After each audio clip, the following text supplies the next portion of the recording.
Hello, everybody, and welcome to this episode of CFO 4.0.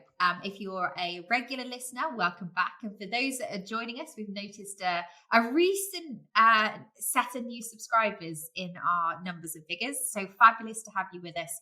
And we hope you're enjoying these sessions. So with me today is a returning guest and one of our old favorites, Michael Ryan.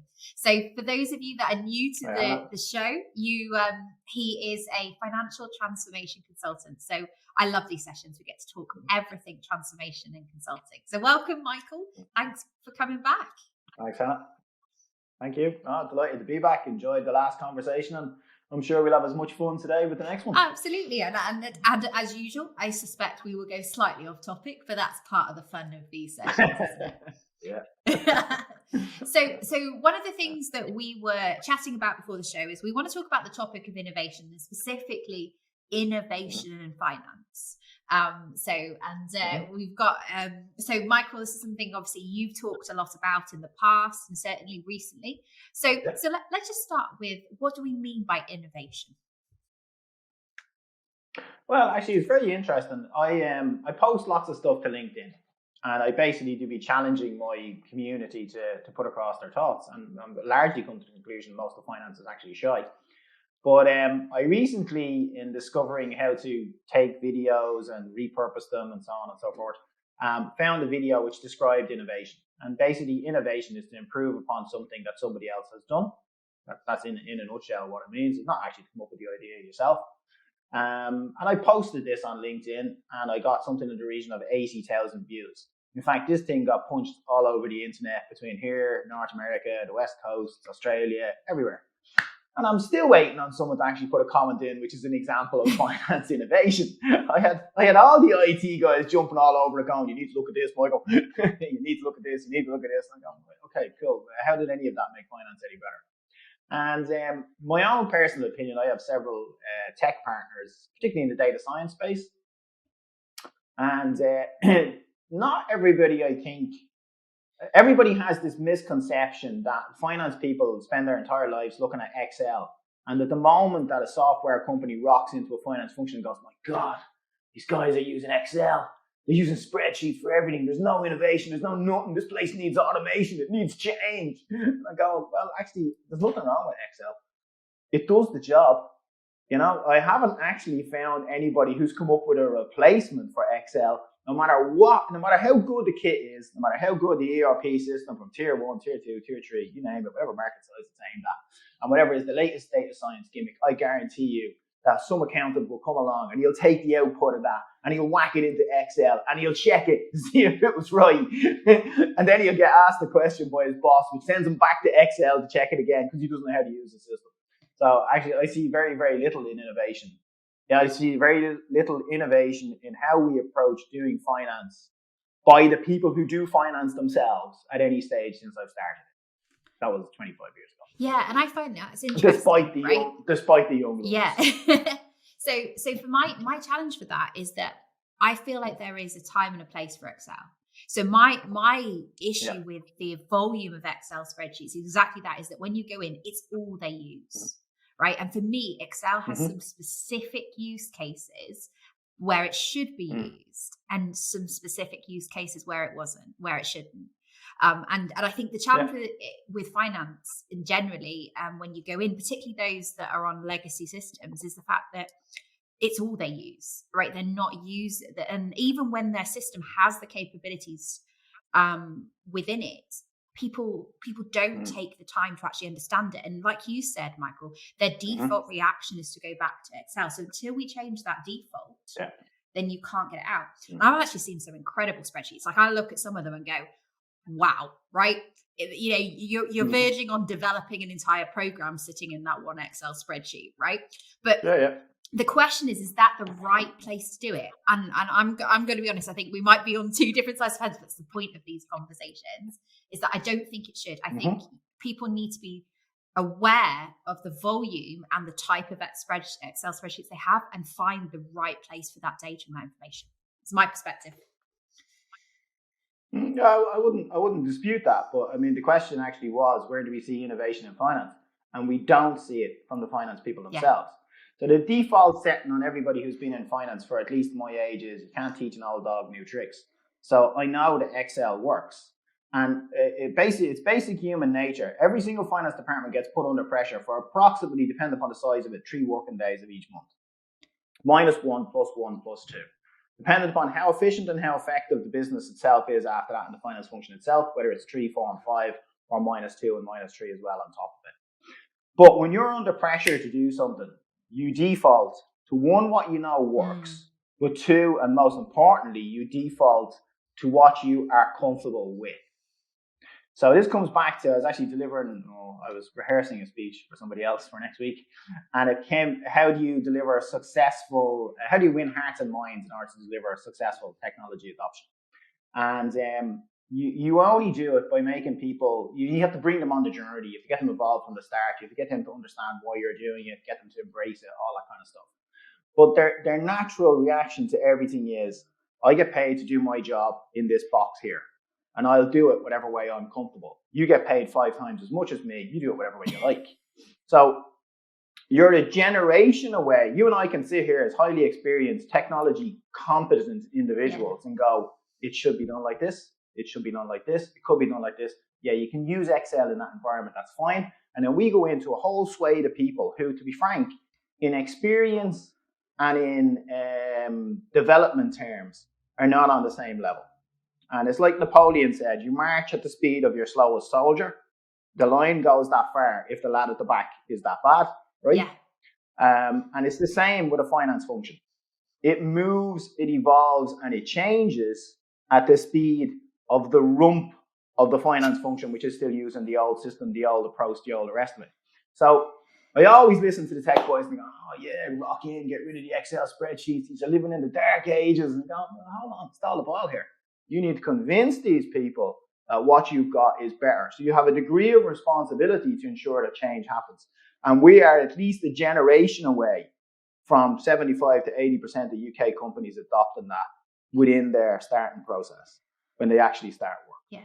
No, and I think you're spot As in on they on start that. their careers. And for me, what I found is really important is the hand-holding that needs to go alongside technology products. And I see that both as from the technology vendor, and we're trying very hard not to talk about specific tech, but the people that are implementing that technology. But also you need, I really believe that you need to have people within the organization that can be those hand-holders for those that are on the back end of that army of finance individuals. So you need both, because if you have one or the other, it doesn't work, because you need to have the adoption and that level of knowledge both within and outside and supporting the organization through. Yes and no. In order to run a company at the best of it, to change it from what it was before to what it could be in future, well, at the end of the day, you have to understand that finance people aren't there necessarily to ensure that the tech is changed or new tech is adopted. Their objective is to deliver the accounting results. And to be honest, I've seen many a finance team who's operating on a system that somebody should have retired 15 years ago, but they're delivering what's required. So they're not killing themselves to change it. Well, and it's, there's so I got to still be reckon a we're a reason. generation away. Yeah, we're a generation away at least from, being anywhere close to retiring Excel. Yeah, but that's the point, is I don't think there is a need to retire it. I think we're supposed to use it for the purpose that it should be used. And I think that's one of the pieces. Well, let me put it a different way. The day I listen to somebody rock in to sell me automation software and they don't go, oh my God, is he using Excel for this? Is he using Excel for that? And I'm on the floor laughing. I don't care. It does the job. It's effective, right? So unless your system is far more cost effective than my 2 clerks at 20 grand a pop doing this on Excel, I don't care. Let them continue to do it.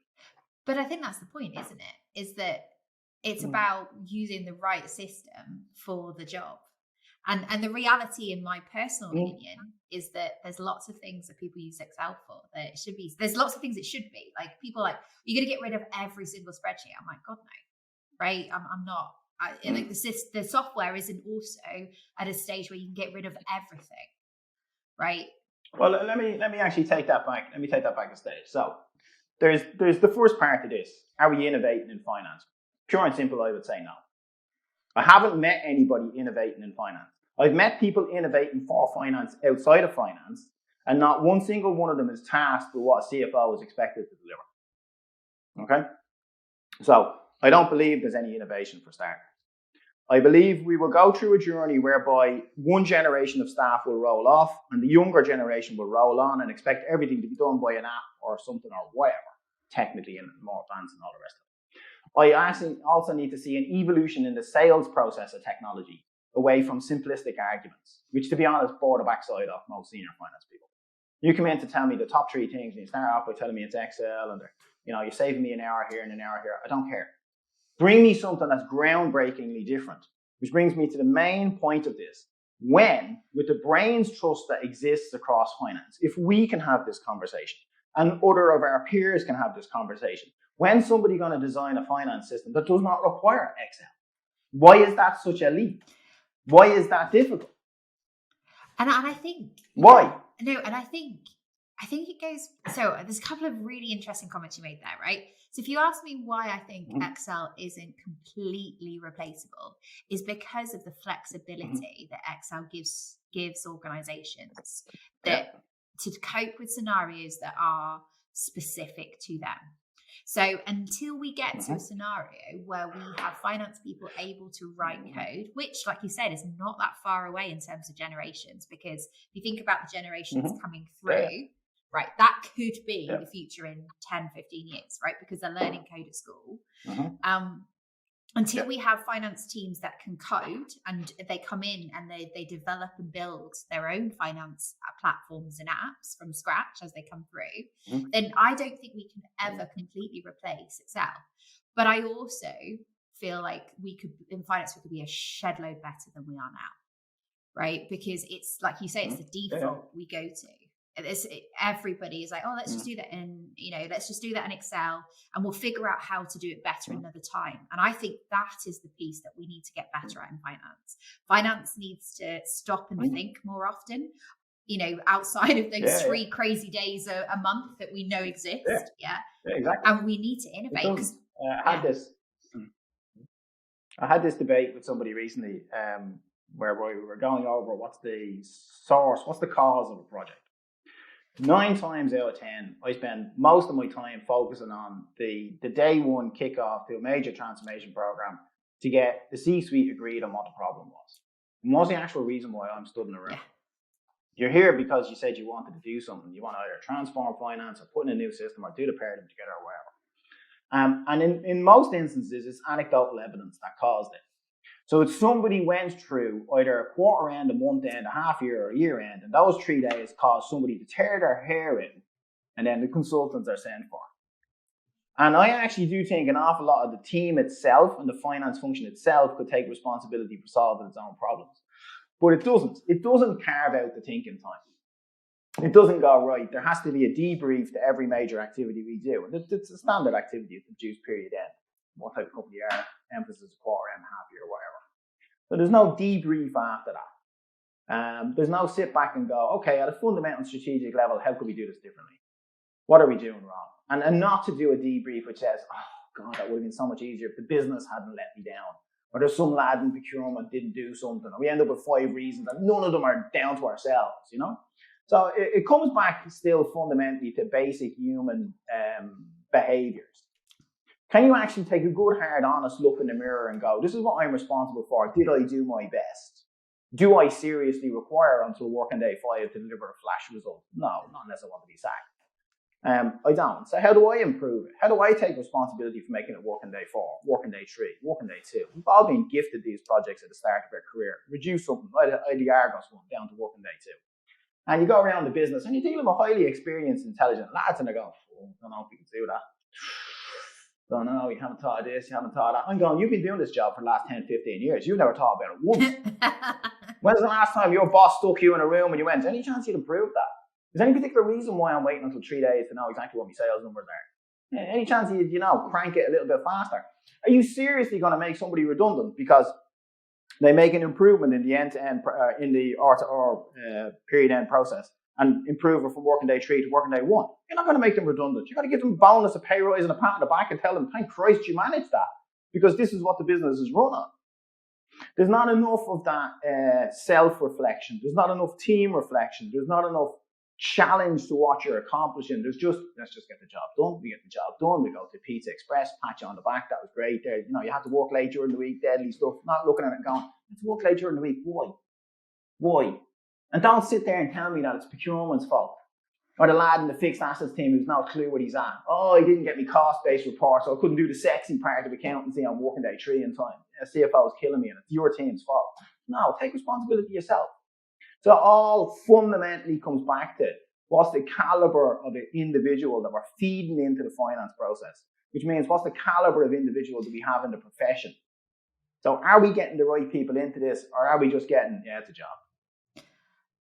So I'm fully convinced we've no innovation from finance people. I actually think that depends on who you're working with, right? Because I've been lucky enough to work with people that are doing that. So I get asked, because one of the things we support people to do is to create their checklists and do those kind of things. So, and they'll have like the date that they're actually doing each task, when they should be completing it and when they actually completed it. And then that forms the debrief. So I think it's really interesting. I think people are starting to think like that's that kind of organizational design thinking piece, that process improvement is starting to come through and people are starting to challenge. But my other thing is I think there is an assumption that the way that finance has always worked in terms of waiting until the month end to produce reports is it's accepted. So it takes people to come in and say, hang on, why are we waiting? Why can't we produce this report weekly instead of waiting until the end of the month? What's stopping us? And I think that's the piece, isn't it? It's having people that haven't grown up in finance sometimes to actually come in and ask those questions. So all of what we've discussed so far, so innovation is always associated with technology. So and I don't agree with that, but I totally understand where that statement comes from. But that's right. So innovation is associated with technology. We don't get the people within the profession itself driving the technology. Seldom. It's somebody else who's never had the job. But what we've talked about for 15 minutes is actually all human behavior, organizational change. The mindset and managerial genius necessary to accomplish this has existed since Peter Drucker was writing books. That was long before I started doing accountancy and knew what Microsoft Excel and Bill Gates was. So, one of the problems with the profession is that there's always the nonsensical joke about accountants that they're all boring. I mean, take a look. Do you seriously think we're all boring? Are you kidding me? That impression has changed of the profession, but the profession is not doing anything to show that it has become a critical thinker. It's not actually embracing sheer, pure intellectual challenge to what it's doing. It's not. It's just doing it in a mechanical format.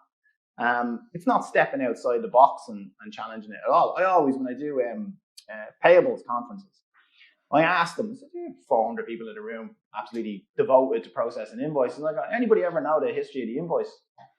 400 blank faces look at me.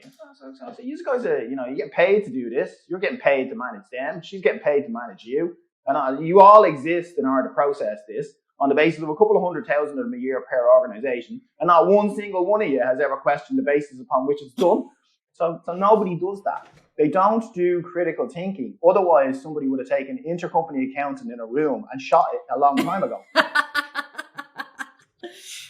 Wow. And I think, but that's what I find interesting at the moment. I think people are challenging the status quo, right? And it may be just the kind of people that I deal with, right? Because I have my traditional customers and people that are in that piece, but I also have lots of people that are going to me, right? Like, I know there's got to be something better. You've got to, like, how do we get there and how do we do that? And I do feel like finance is changing. I wouldn't have said that, say, 8 years ago. I think 5 years I started to get excited, and now I am genuinely excited. But I also think that finance people don't talk enough amongst themselves, right? Because they tend to be very much in their own space. And you and I sitting here on a podcast talking about finance is unique. This is cutting edge, Hannah. This is cutting edge. Oh, we I'm not joking.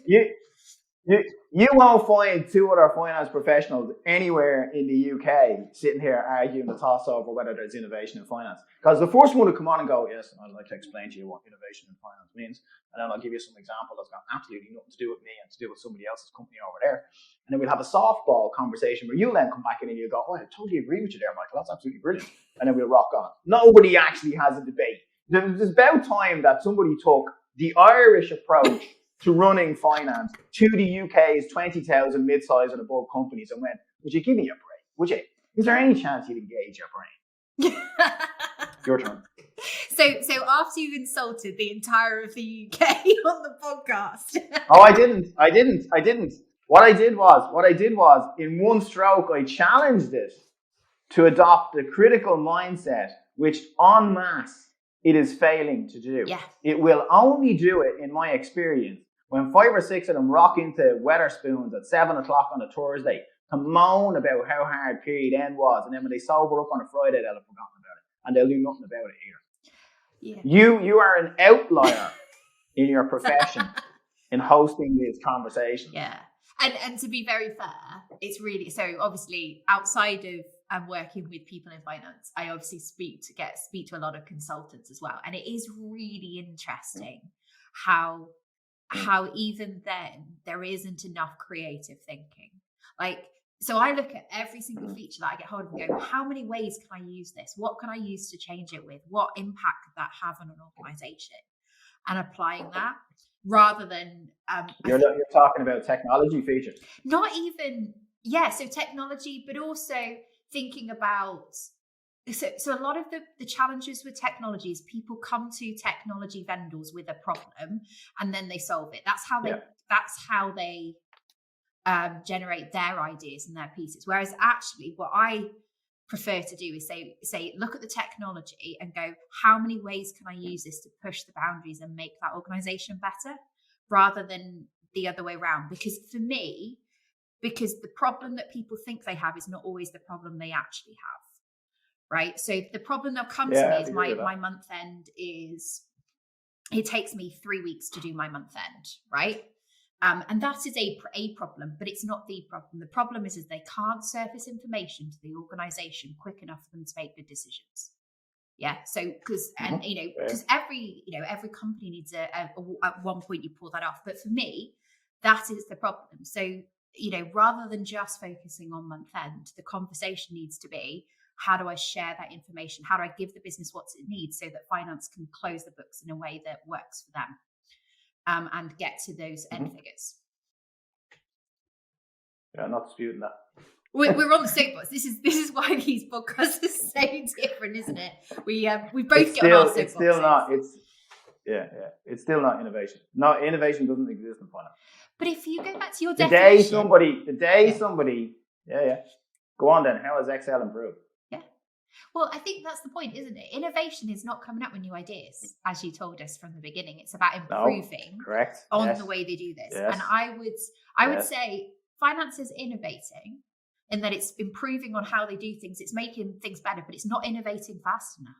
It's not wholesale change. It's smaller incremental improvements versus actually rethinking how finance works. Yes, I wouldn't disagree with that. I would actually be challenging them as to why they're not doing it. Yeah. I mean, let's face facts. The people who run large-scale finance functions, they're no dummies. They're smart people. So it all comes down to, where is the organization at an executive level putting the importance on the critical thinking which is required in order to challenge how processes are done. Because the basic way in which all organizations operate is, it's largely the same. The thrust of it is the same. And it's then just accepted from one company to the next. It's a variant thereof because we're in a particular sector or a particular industry, and there's no real thinking about it. You always get the nonsensical thing when you're a consultant where somebody says to you, do you understand our sector? And I'm going, it's a business. Yeah, I understand it. I could have written it down before I walked into the room. You're not special. Do you know what I mean? At the end of the day, you're producing a product or you're producing a service. Well, what else are you producing? You're producing one or two things and you're attempting to sell them, for which you have inputs and outputs, and you have a process that produces this. It doesn't really matter beyond that. Most of that can be drawn before you walk into a company. But there's no challenge to that thought process. And there's no real serious leaders. Everybody I listen to, who I really seriously don't believe is innovating nothing, is just banging on about what a particular piece of technology can do. I see nobody who's the Jordan B. Peterson of finance.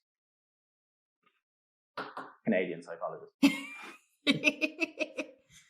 If I had to explain it, Hannah. Sorry, you're gonna have to. You know what I mean? There's no critical management thinking around what's done. None. There is in business schools, but your business schools will never apply it in reality. They'll produce a report which shows that they're a great business school, so they get more students. Great. Doesn't change a great deal. There's no real leaders who have the Elon Musk mindset of, I'm going to do something completely different and I'm going to do it successfully. Not within finance. Should name me one trailblazer other than the two of us. So I think there are a couple of interesting people, right? And I think trailblazers is an interesting word, because but I think in different ways there are a number of people that are asking good questions, right? And I do see my role to ask questions and put stuff in front of people to make people think. Because that's how I see success. If I do something that gives people enough information that they can just go in they think outside of the Friday night drinks, sitting in the pub, and actually go and make a small change, for me, I've won, right? And I think there are enough people now that are willing to step up to the plate and start doing that. And I think but I don't think it's happening enough. I would love to see more people in finance being willing to step up and actually have those conversations. And I do feel like it's about thinking about the role that finance plays within an organization, right? Because there's lots of different, I think, viewpoints on where finance needs to go in an organization, even just the purpose of finance for an organization. And I don't know that we know where that's going to end up yet, is my view. Okay. I would basically say from the very first day I've started work, the most important function in an organization is finance, full stop. Yeah. Well, I don't think an organization can't operate without finance. Can't operate. It can operate without a hell of a lot of the rest of them. Yeah. Now, every business has its core rationale. Whoever came up with the first idea or innovation, whatever the product is, whatever the service is, and it trundles on from there. But if you can't count it, if you can't keep the score, if you can't actually forecast and plan in very simple terms, you have no hope of running a business. You just run it into the ground. So the single most important person to put your hand around in any business is whoever your CFO is. And it's typically why so many of them end up becoming CEOs, because they're basically put through a process from which you screw it up on a month-to-month basis, everybody sees it. There are very few other functions in a business that are monthly held to account. So for me, right, when I think that's basically finance's one of finance's roles is to hold the business itself to account and to make sure that they keep score.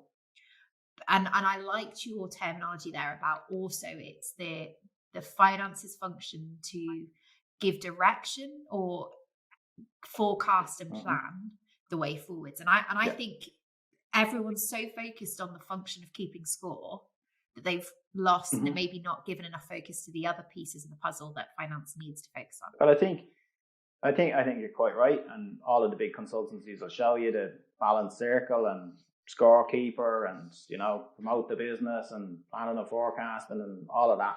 And the strategic partner, the part which goes, right, okay, we understand exactly what the business is here, and we're the ones suggesting the ideas, we're the ones suggesting the changes to the products because we've costed it, we understand whether it's viable or not. But basically, finance needs to be lockstep within that. Yeah. So there's a part that finance is responsible for, which it must do, and it doesn't need to be bragging to anybody else about that it's doing it, and that's just basically just produce the results. That's its first number one job. Make sure the business doesn't go bust because you don't know where the money is in the business or you haven't got the money into the business. Yeah, that's what they're paid to do. The second part, which is beyond, I'd say, easily 75 to 80% of the businesses anywhere, never mind in the UK, is the true strategic partnership role where we drive the business. But in my opinion, the people of the requisite caliber to do that exist in finance in the best businesses. Yeah. It's just getting them to carve out the time to do it, getting the businesses to adopt the mindset, which is we're going to challenge this all the way. And there's one thing, so basically whenever I take over a finance function, I want to put in order my house as fast as possible and tuck that in my back pocket. I know exactly where its problems are. I know exactly where its development needs are. And I know exactly where I'm going to push it beyond anything it's ever thought of before. And then I just go, that's my job. That's what I'm paid for. And then I go, look at the rest of it. And I go, right, okay, how fast can we start to support this, push this, help this? This is our job. And I guarantee you there isn't a single other function that produces somebody which goes, I'm going to get my own house in order and then I'm going to go check that the finance guys are okay. No. Not on it. Not a hope in hell does anybody else do that. Nobody else out of the rest of the functions from HR, procurement, IT possibly, actually has sufficient gumption to go head above the parapet. What can I do over there? How can I help over there? But they're the very same people who stand up and go, maybe the finance people could help us, and so on and so forth.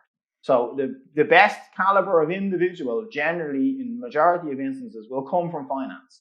But those individuals are not being challenged enough to, one, ensure that their own house is cutting edge, and two, that they are spending the bulk of the time on partnering with the business.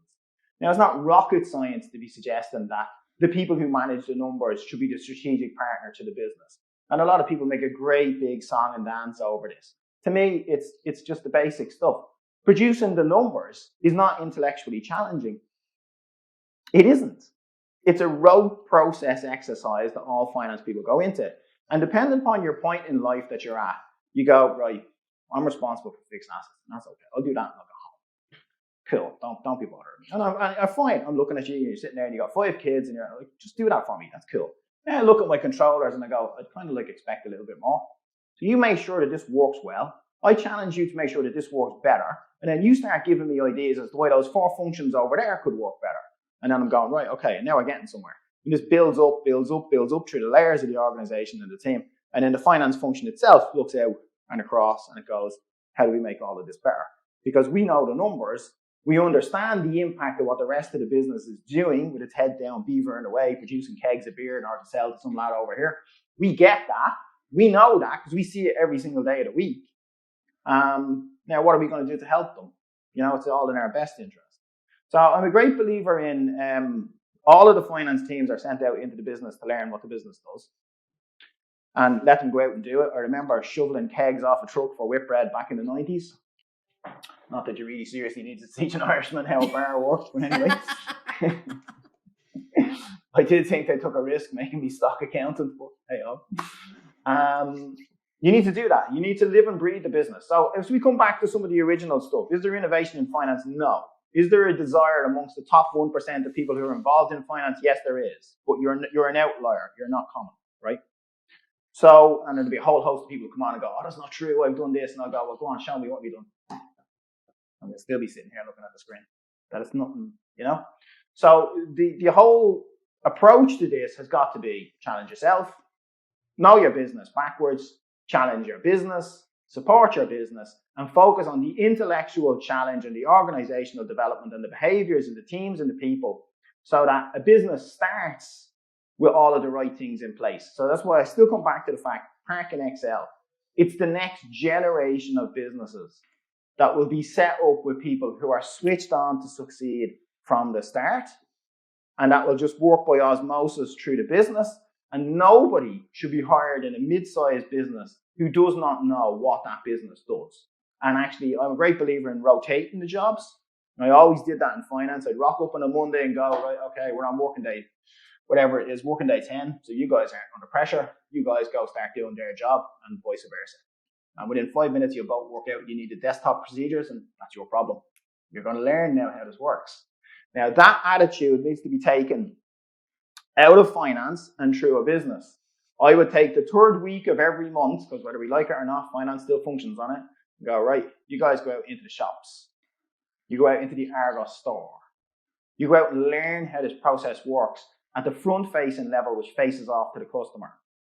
Then come back in and account for it. At the moment you've done this and you've sent Johnny out into the store, and Johnny realizes how something gets picked, and the customer gets fulfilled, and the customer comes back and complains. I'll talk about Orbus in a minute.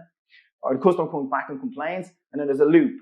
So the easy part of the business is I buy something, I do something with it, I sell it to you. Now, accounting for that, the first years in secondary school can do this.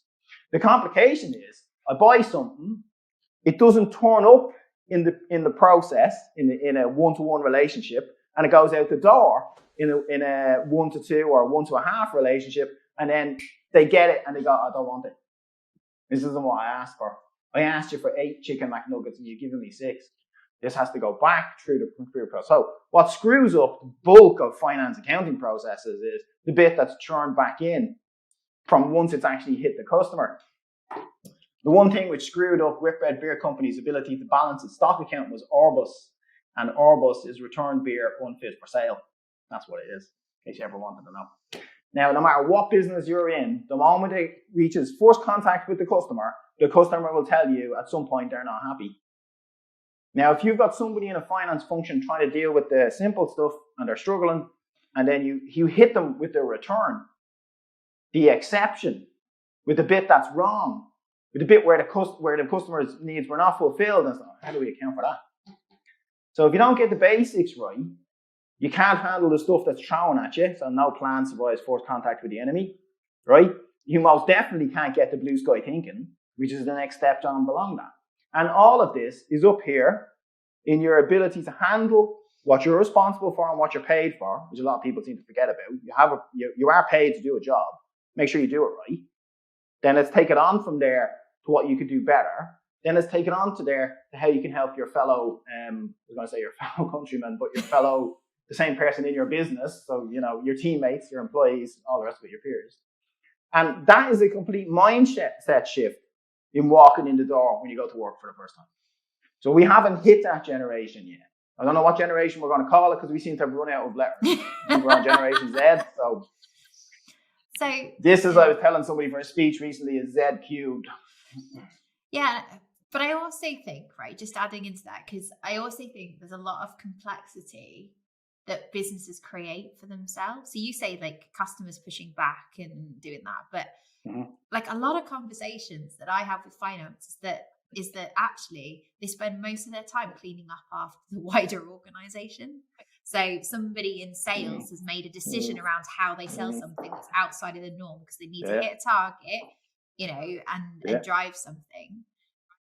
So you say like customers driving those scenarios and, once it's gone out, I actually think a lot of it is driven by the actual organization itself. Like obviously trying to hit targets, and I understand the need for it, but people in sales driving certain structures of contracts that are outside of agreed terms that you don't have processes and procedures for. And then finance spends a lot of time trying to unpick how they're gonna manage those.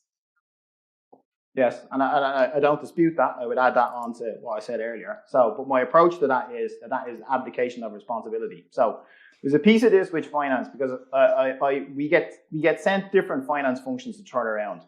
I get sent the ones which are a complete dog's dinner, and 2 of which have been described as the worst finance functions in the UK.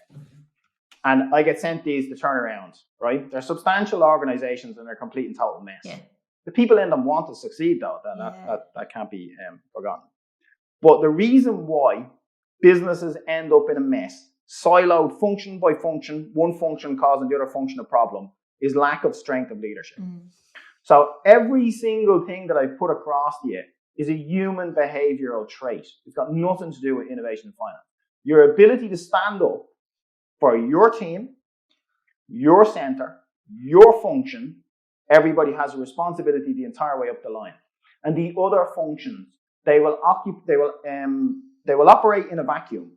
If you don't give them direction on how you want purchasing done, if you don't give them direction on the sales channels that are going to come into finance in order to generate invoices so we all get some money, if you don't take a lead in working with them to do this, they will just run off and do it themselves. And once they do that, they have actually proven to me, every time I look at it, that the finance person running this wasn't tough enough. That's all that says. The bigger the organization, the bigger the job, the more money you get paid, the more is expected of you. You are expected to man market the inbound and outbound elements of the business. Who's buying what, which on the procurement side would be colossal for most businesses. How are we selling it? What channels is it going out the door? By what means are you attempting to increase sales? What effect is this all the way having right the way through to my margin calculations? Any complicated business, its margin calculations are a pain in the backside. The number of inputs to it, right the way back to Whitbread's Orbus, the number of inputs to it is like, it keeps growing. Yeah. Okay? If you allow this side of the house to dictate how this is done, and you take no involvement for it, it's your own fault when the finance function is screwed up. I listen to this and I unpick every time I go into somewhere which is a mess, and they go, oh, procurement won't do this. You know, the process is wrong and they don't do. I'm going, have you ever told them how to do it? Have you ever understood the process well enough to say to the business, this is the process and that's the end of this? This is the process. You follow this, or there are compliance impacts to the business, and the CEO will tell you to follow this. No. Most finance functions that have ended up as a dog's dinner, total mess, are due to the fact that the finance people didn't know and understand their own business well enough, and to be frank about it, didn't possess sufficient balls to tell the business, you are doing it this way. And that's the reason they end up in a mess. And then somebody like me has to go in and give up 6 months to fix it. I do think there is a bit about standing up for finance, not necessarily, in the ways that matter, right? Of being the support for the organization, but also going, yes, this is okay, this is not. So, because I feel like we could go down a few different trails here, but let's go back to that first question that we did another topic. Yeah. I thought we did another topic. So, absolutely, we might pick that apart in our next. We should rename this the transformation debates. I think these sessions. No, I think what you don't need to rename it at all. The future of anything is driven by debate. Absolutely. So let's talk about innovation then. So what do you think that finance should do differently to actually drive innovation, to create more innovation, and to be a better partner to the business? Well, quite simply. So as a basic part, every single part of finance should be immersed in what the business is doing. You need to carve out the time in order to do that. So if we all understand that the business exists, so we exist in order to sell wines and spirits, we exist in order to sell beer, we're either putting them into our own pubs, or we're putting them into somebody else's, or we're putting them into supermarkets, and we understand how this is done. We brew it ourselves within a brewery, we hold it in a distribution center, or we take it in from somebody else. So if we grasp what the business is, I worked for this business 20 years ago, I still remember how it works and all of the intricacies in it, because they sent me out to do the jobs.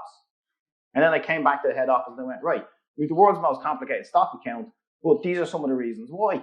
Maybe we can do something about it. So this is step one. It's not enough to be given, people get at the start of their employment an induction day, or possibly if they're lucky, 2 induction days in the business. And generally they get told whatever the health and safety rules are and so on, and a couple other things. But they're not immersed in what the business is. Why should you be allowed to count for something that you can't describe to your mate in the pub? Who are you working for? Oh, they're such and such, such and such. What do they do? I'm not really too sure, but they pay me. If you have an employee saying this 6 weeks after they walk in the door, you should just be turning them back around towards the door. Yeah. And it's your failure, not theirs, right? So that's actually critical stage one to this. The second part is that you have to actually take seriously the need for thought. If you don't carve out the time for reflection and challenge, you will never get any better. Yeah. And this is where we go to, and this is applicable to every function in the business and every company in the country. There is no exception to this. You can't improve unless you take a good hard look in the mirror and challenge yourself. Good hard look in the mirror, what do I need to change? Maybe I need a haircut. Okay, might get a haircut, we'll see. But this is how it's done at its most basic level. I'm currently staring at myself in the monitor here in front of me going, possibly a foolish shit. Do you know what I mean? But so this is what you have to do. If you don't take a good hard look at yourself, you're not going to improve. And then you have to actually, to be honest, the majority of people are incapable of challenging themselves. You need somebody else to do it. So you're once every 3-week process, which should be built into what you do for your job, not balance sheet reconciliations, which, to be quite frank, nobody does anything as a result of. It's just a complete waste of activity in most instances. If you had your basic processes right, you wouldn't need to do balance sheet reconciliations. They would already be right. So you have the third week in every month of the year, in every business in the country. And that third week should be devoted to personal development, organizational development, critical thinking around what it is we're responsible for, and how we can improve the business, which grows its bottom line. And every single person in the business must understand the relationship between their action and whether the business is profitable or not.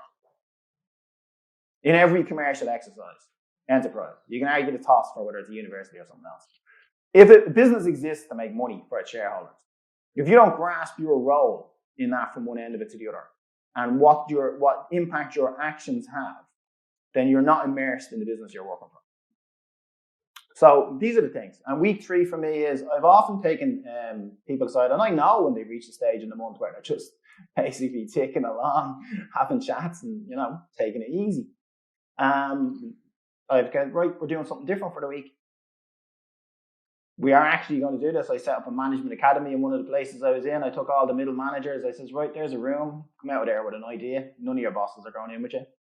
Organise the meeting whatever way you want. I don't care. Just bring me back a result.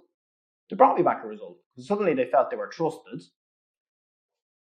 Then, as is natural in all cases, the cream rises to the top. Some of them were bright enough to recognise this was an opportunity to shine and they took it. And others put their feet up and thought, well, it's 90 minutes to sit around because the boss not looking at us. Didn't get promoted, did they? So you have to challenge people in how they do things to get them to think. It's not something that most people do. And to be frank, it's only something you evolve as you get older. So the management, the senior, the more mature managers have a responsibility to set an example to the younger ones. Immerse yourself in the business. That's the reason we're here. Every now and then we'll take a day out and go, or a week out, whatever. And go, this is what we're responsible for. How can we make that better? How does that impact the rest of the business? How can we make that better? How can we support them better? How can we turn every negative into a positive? So every time one of you sit in front of me and tell me that procurement's responsible for the fact that one part of your process isn't working, I'm like, what am I paying you for? What am I paying you for? Are you not capable of walking down and talking to the other department and actually forming a middle manager to middle management relationship? This is part of development. Go down and do something about it. So the challenge also has to be there. So whoever's the boss has to set the tone, has to set the expectation, and has to drive challenge into the teams. Do you think that any football manager sits there from one week to the next and goes, how the lads played last week is good? Like United were crap in September. All of a sudden they're turning it around. Hopefully by this stage they're still top of the league. But they're not sitting there every Monday morning going, that was grand. Yeah, we're cool, we're great. When United were at their prime and they would lose 2 or 3 games in a season, and I think at one stage, 1 November, they lost 2 matches in a row and they held crisis meetings amongst the team. This was in November. This is what winning is all about. If you want to succeed in every aspect of what you do, in your teams, in your job, up to your teams, up to your departments, up to your business, you have to look to what looks good and then challenge yourself as to why you're not it and how can you become it. All of these things are human behavioral aspects. I haven't touched Excel since this conversation started. But in order to have the time to do all of this stuff, right, you need to spend less time in Excel, right? I teed it up for you. Ka-chink. Oh dear. Love our chat time. So I think, some great tips there. And actually, I think every finance leader should be listening to this going, one, am I setting the direction for my finance team? Am I holding them to account? And am I fundamentally standing up across the business and being that person to look above the parapet? Correct. Right? So that's number one. So as a finance leader, the second piece is can I pull my team aside to give them chance to think innovatively, to challenge the business, to challenge each other, and to actually have the time to reflect and drive change? Because I speak to a lot of finance people where they have ideas, they just don't find the time to get them where they need to be because there's so many priorities and competing demands, right? Again, it comes back to direction, doesn't it? And that prioritization. It does. It comes down to direction and prioritization. You're correct. Yeah. Yes. prior to this. And I think third is asking good questions, right? So, you as finance leader, you don't have to be the person that gives your team the answers. You need to find ways to enable them to come up with better ideas than you might have in your head as well. You just need to set the guidelines. I think that's CFO 4.0, Anna. We're not quite there. We're aiming for 4 first. So, but as always, do you like football? You really are lining me up at the last part of this podcast, aren't you? Maybe. No, I was only going to say. I'll tell you where I see the innovation applicable to our own. It's from outside of it, right? Yeah. But one of the best books I read was by a lad called Damien Hughes, who's a professor of change at Manchester University. And I read his book on a plane going to deliver a speech, and I just plagiarized parts of it, threw it into the speech of my own. I hope he's not listening to this. Thanks. No. I hope he is, actually. That's the point, Hannah. I hope he is listening to this. Come on, you need to push it. Anyway, he was describing how Mourinho, I'm sure you've heard of Mourinho, was teaching his players. He didn't explicitly teach them. He didn't take them aside and tell them. He left tripwires for them to learn for themselves. So there's multitude of different ways by which you can bring your staff to a different level.